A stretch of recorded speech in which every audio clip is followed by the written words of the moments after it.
Hello बच्चों, पिछले video में आपको याद हो तो हमने संधारित्रों का श्रेणी क्रम समझा था और उसमें कुल धारिता के लिए व्यंजक भी समझा था। अब हमने ये भी समझा था कि संधारित्रों का संयोजन दो प्रकार से होता है, एक श्रेणी क्रम और एक समांतर क्रम। श्रेणी क्रम हम देख चुके हैं, अब हमें देखना है समांतर क्रम। अब आपको याद हो बच्चों, तो हमने श्रेणी क्रम में देखा था कि संधारित्र अलग अलग बिंदुओं के मध्य जुड़े होते हैं, इस कारण उनकी प्लेटों के मध्य विभवांतर का मान अलग अलग होता है। तो मुझे बताएंगे कि जब बिंदु अलग अलग है तो विभवांतर अलग अलग है। तो यदि बिंदु समान हो तो बट नेचर और विभवांतर भी समान होना चाहिए। हम देखने जा रहे हैं कि संधारित्रों का समांतर क्रम क्या होता है। तो अगला टॉपिक है संधारित्रों का समांतर क्रम और उस क्रम में परिणामी धारिता के लिए व्यंजक। ठीक है बच्चों, ध्यान से देखिएगा समांतर क्रम क्या होता है, ध्यान से देखेंगे आप। और ये कॉपी पेन लेके बैठा करो ताकि हम हैंड टू हैंड नोट कर सकें। ध्यान से देखिएगा, ये पहला संधारित्र है ना। अब ध्यान से देखिएगा, ये दूसरा संधारित्र है, ठीक है। ये तीसरा संधारित्र है। तीन संधारित्र। मान लो इसकी धारिता C1 है भाई, इसकी धारिता C2 है भाई, इसकी धारिता C3 है भाई, है ठीक है। अब ध्यान से देखिएगा कौन से क्रम में जोड़ना है, समांतर क्रम में। कैसे जोड़ते हैं ध्यान से देखिएगा। हमने क्या किया, इन सभी संधारित्रों की पहली प्लेट को एक बिंदु पर जोड़ा, ठीक है। और जोड़कर, मान लो एक पर जोड़ा और जोड़कर इन्हें प्लस Q आवेश से आवेशित किया है, ठीक है बच्चों। और दूसरी प्लेटों को दूसरे बिंदु पर जोड़कर, मान लो बिंदु B है, जोड़कर इन्हें भूसंपर्कित किया जाता है।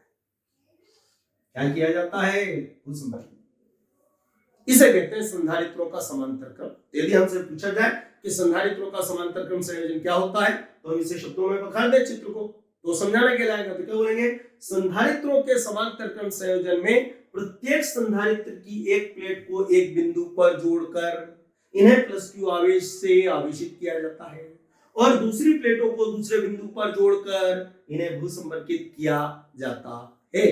अब हम देखने जा रहे हैं आगे क्या होगा। बच्चों, जब यह आवेश Q बिंदु A पर पहुंचेगा तो इसका दिमाग खराब, अरे तीन रास्ते हैं, किधर जाऊं। तो डेफिनेटली ये जो आवेश Q है ये यहां पर आकर तीन भागों में बटेगा। कुछ आवेश इधर जाएगा, मान लो वो Q1 है, कुछ आवेश इधर जाएगा, मान लो वो Q2 है, कुछ इधर आवेश इधर जाएगा, मान लो वो Q3 है। बच्चों प्रश्न उठता है ये बराबर क्यों नहीं है। तो आवेश जो है बच्चों, समांतर क्रम में आवेशों का बंटवारा होता है और ये आवेशों का बंटवारा धारिताओं के अनुपात में होता है। यदि धारिताएं अलग अलग हैं तो आवेशों का मान भी अलग अलग होगा, ठीक है बच्चों।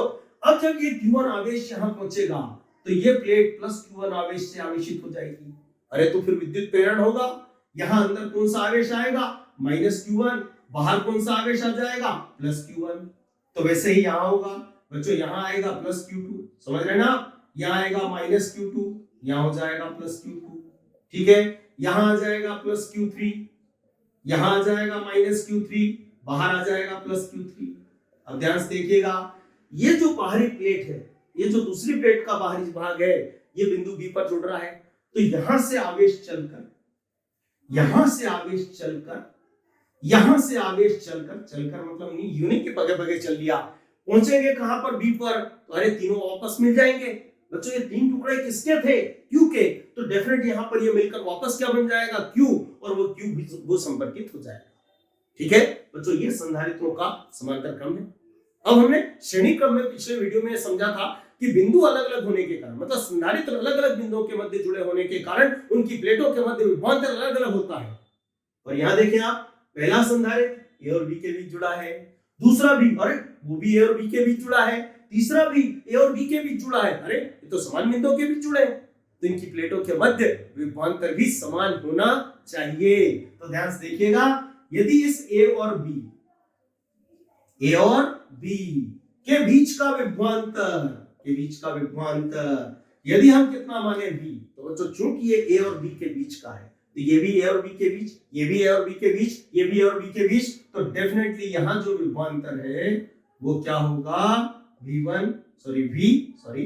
यहां जो विभवांतर है डेफिनेट वो भी क्या होगा v, और यहाँ जो विभवांतर है डेफिनेट वो भी क्या होगा v। तो हम क्या देख रहे हैं कि संधारित्रों के समांतर क्रम संयोजन में प्लेटों पर आवेश का मान तो अलग अलग होता है किंतु उनके मध्य विभवांतर का मान समान होता है। इसे कहते हैं बच्चों संधारित्रों का समांतर क्रम।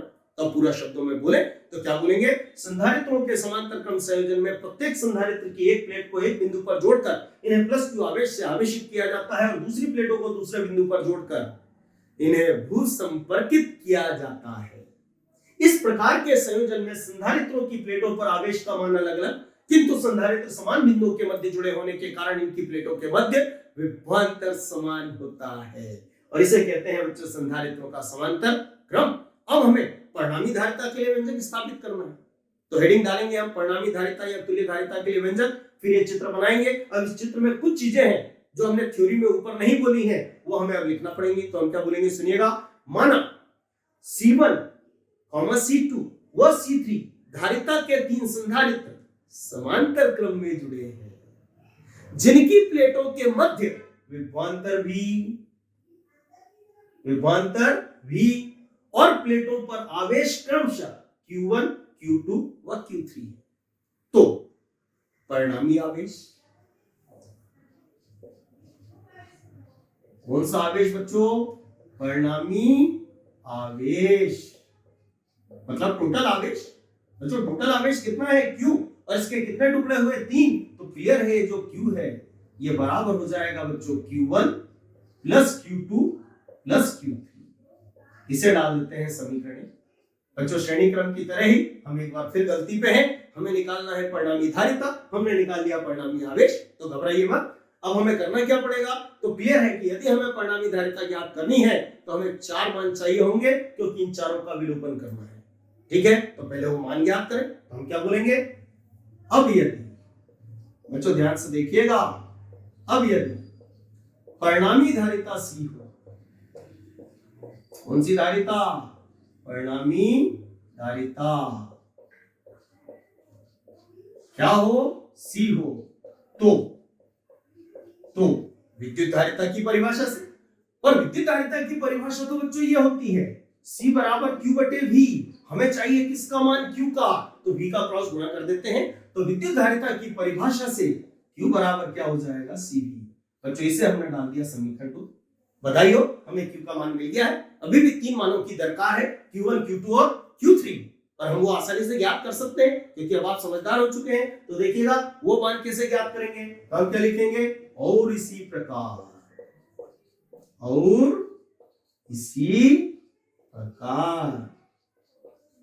क्या होगा बच्चों, तो Q1 बराबर, आप देखें इस चित्र में Q के साथ क्या लग रहा है 1, C के साथ भी क्या लग रहा है 1 और V के साथ नहीं लग रहा है, तो मान आएगा Q1 बराबर C1V।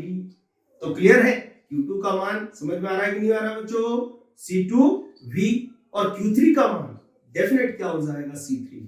ठीक है बच्चों, इन तीनों को हम संयुक्त रूप से डाल देते हैं समीकरण 3।